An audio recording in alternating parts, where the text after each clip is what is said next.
Today I want to talk about the 3 LEGO UCS Star Wars sets that are rumored to be coming out throughout 2025. Now these are just rumors for right now and nothing is 100% confirmed yet, but regardless, these 3 sets out of any potential LEGO UCS Star Wars set have the most potential of happening because they are coming from reliable sources and that just gives them that much more credit. First up on the list, releasing on May the 4th for $240, set 75409 is the UCS Jango Fett Slave 1.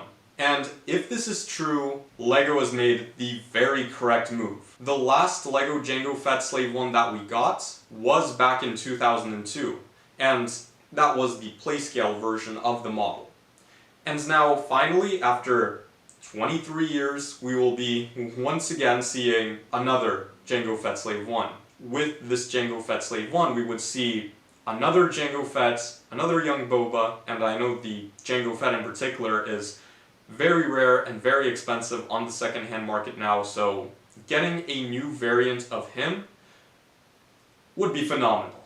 As far as the build itself, I would imagine it to be very similar to the 2015 UCS Slave 1 that we had, and it would basically be just a recolor of this ship. Now, of course, I would imagine that they would update some parts here and there to make it more modernized, but even if they are to just color swap it and release it here in 2025, I feel like they can easily get away with that. Next up, releasing in August 2025 for $200, including 1,513 pieces, will be ages 18 and up, we have the UCS ATST. And now, I don't really care as much about this set as I do for the Jango Fett Slave 1 or the set that we're about to talk about, but regardless, it's just nice to see this set on shelves once again. Because the last remake of this set that we had was back in 2007, and after that set retired, it has become pretty well valued on the second-hand market. I think for anyone who is wanting to complete their collection with a very large oversized ATST, fitting very well with like the large X-Wing or the TIE Fighter, the TIE Interceptor, or Luke's Landspeeder, or, you know, those kind of large-sized builds, this would fit pretty nicely with those other sets. However, as far as the build itself is concerned, I would imagine it to be very much in the same style as that 2007 ATST, just much more cleaned up with like a lot more tiles to it, panels, and overall it would just look more modernized.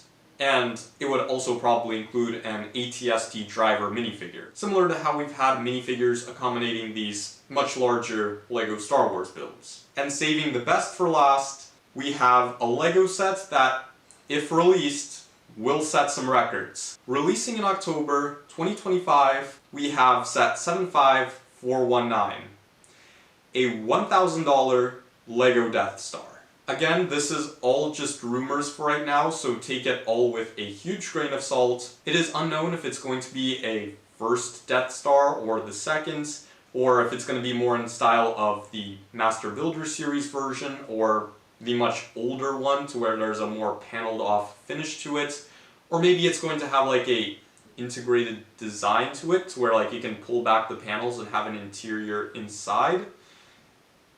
Nothing like that is known just yet, but again, take all of this with a huge grain of salt that it is even happening in the first place, but it is definitely interesting to think about the potential with this LEGO set. But assuming that this really is a $1,000 LEGO Death Star, I think LEGO would make the right choice in making this. Like, to get the $1,000 lineup of LEGO sets going, this Death Star is the place to start, because the Death Star is an entire planet, essentially. You can really make it a $1,000 LEGO set and it still wouldn't be minifigure scale, but it would be absolutely massive. But more than that, it's just a very iconic build. Like, the Death Star is naturally the most iconic thing from Star Wars, and therefore it would have the greatest potential of selling well. Considering that people would spend like $850 for the UCS Falcon or the UCS AT-AT, and I mean the UCS Falcon especially, which is coming up at 8 years on shelves and it's not retired, which means it's selling well, obviously. You know, if LEGO sees success with this $1,000 Death Star, they would make another $1,000 LEGO set following it, maybe the Jedi Temple or something like that. But I guess only time will tell, and we will see what the outcome of all of this ultimately is. Keep on building, and I'll catch you guys in the next one. Bye.